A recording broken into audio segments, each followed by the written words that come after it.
Hello and welcome back. Once again, it's time for the Golden Age of DC Comics, 365 days, where I take this well-loved hardcover coffee table book given to me about 2 decades ago by one of my best friends. This has been surfing my coffee table ever since, and it has been a constant source of great conversation, the kind that we used to have in the comic book shops, and I am looking to recreate that here today with you. So thank you so very much for tuning in. What goes better with a coffee table book and a coffee table talk? Well, pull up to the coffee table. Join us, friends. Bring a cup of your favorite. I'm going to wet my whistle. I'm going to go do some talking. That's some good stuff. I'm using this 365 days book for its intended purpose. This is meant to, you're supposed to open up to today's date, and it's going to have a some art from a comic book of an antediluvian age. It has a blurb, which we're going to read, and then we're going to talk about comic books. And we talk about comic books every day for the rest of the year. There is a link in the description to the Amazon page where you can get your own copy. This was written and curated by Les Daniels, Chip Kidd, and Geoff Spear. It's a 2004 Anchor Press publication. It will look great on your coffee table. You can play along at home, and it makes a great present for a geek. It really does. I know. Let's do this, and I hope you're feeling well and doing well. I hope you're clobbering your problems and not being clobbered by them. Seriously. I mean, take a stand against your problems and just be like, hey, I'm standing up against you. Welcome. It is August the 17th, and I got nothing to say about this stuff. Haven't been said before. This is from Girls Love Stories number 23, June of 1953. And let's look at this, this art that it looks like one of those Roy Lichtensteins that we covered last time we talked about romance comics. I talked about Roy Lichtenstein a bit, and how he and his pop art were lampooning this kind of style and intent and the art. And but yeah, let's read. And so, it's the lady's voice. Let's adopt a bit more of a gendered approach here, because it's an antediluvian age. They weren't as quite as erudite as we are in this era. and so, as I waited for Thad on the park bench, I felt sure that at last everything would be all right. Then suddenly I realized the air was chill and the sun was almost gone. Oh, well, why, it's night. I must have been sitting here for hours. He didn't come. Oh, he didn't come. Get your mind out of the gutter. It's a family show. Not really. It's not made for kids, but it's more. But also, it's like I try not to be non-offensive on this show. I've been offensive all my life. I'm pretty good at making offensive comments and offensive jokes, being offensive, being abrasive. That let's enjoy something different at this stage in my life. So I'm going to read the blurb. Let's read that blurb. It's August the 17th.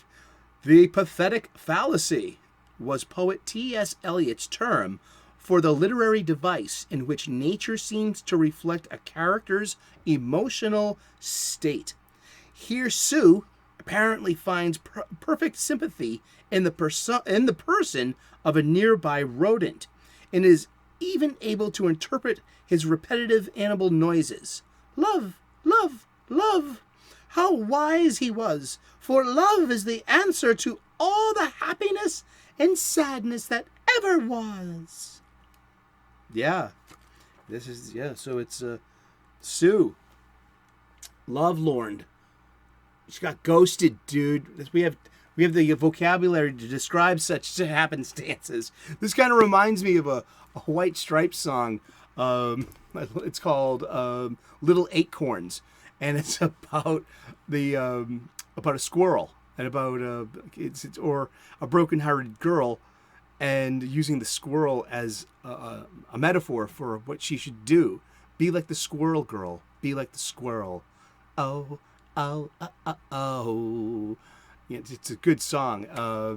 But at the beginning of it, you have this like 1950s, 60s style U.S. radio or television intro voice from someone named Mort Krim, who is actually an anchorman he was an anchorman at WDIV TV Detroit. He retired in 1996, but there were Jack White, the band leader of the two-person The White Stripes, along with his ex-wife Meg. He found some like we call them found recordings, and so someone had given him a bunch of reel-to-reel tapes, and they were full of radio ads and commercials and such the thing. That there's this stodgy voiceover talking about a squirrel and about the impact a squirrel had on a young lady, and it's kind of out of the funny pages. I'm gonna read it to you, spoken like Mort Krim, if you can imagine in your mind. Use some escapism, and you can play along at home. You can hear the piano riff. So Jack's saying he had a piano riff that he made to open the song, and then once he heard this this newsreel clip, he just had a vision. He said it was all an accident. It just came together, and that's how I heard it when it first happened. It was an accident. So I wrote the rest of the song based around that story because I love that story. It was so great. It was sort of these morality tales.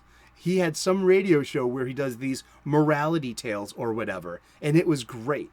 So we recorded the song and took it back to Detroit, and I found him, went to his office, Mort Krim's office, and played it for him, and to get permission, and to see if we could put it on the record, thinking he was going to hate it, but he really liked it. So we were glad. Laughs. That's Jack White from an interview about his song Little Acorns.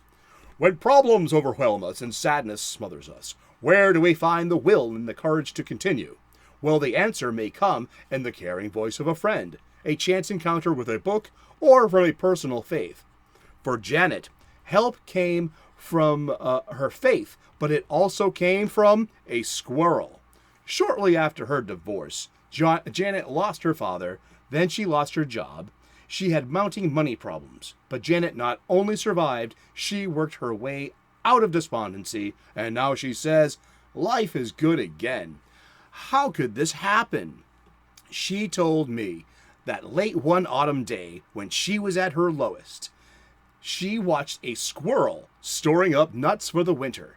One at a time, he would take them to the nest, and she thought, if that squirrel can take care of himself with a harsh winter coming on, so can I. Once I broke my problems into small pieces, I was able to carry them, just like those acorns, one at a time. Bow, now, now. That's air guitar. That's a really hot tune. I love the White Stripes. I was very blessed to see them back in 2003, 2004. That was fun, yeah. I was on their Elephant tour, and I got to take a few of my closest friends to that, and that was a fun night out. Really. And, yeah, but be like the squirrel girl. Be like the squirrel.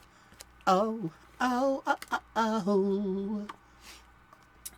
Be like the squirrel. Yeah, Sue got advice from a squirrel. Janet got advice from the squirrel. You too can take advice from the squirrel. Seriously, the squirrels are just they're around. They're in our trees. They have a highway system. They run across phone and power lines effortlessly. I always look up and I say, "Squirrel Highway." When I see a squirrel, darting above, you'll hear them before you see them.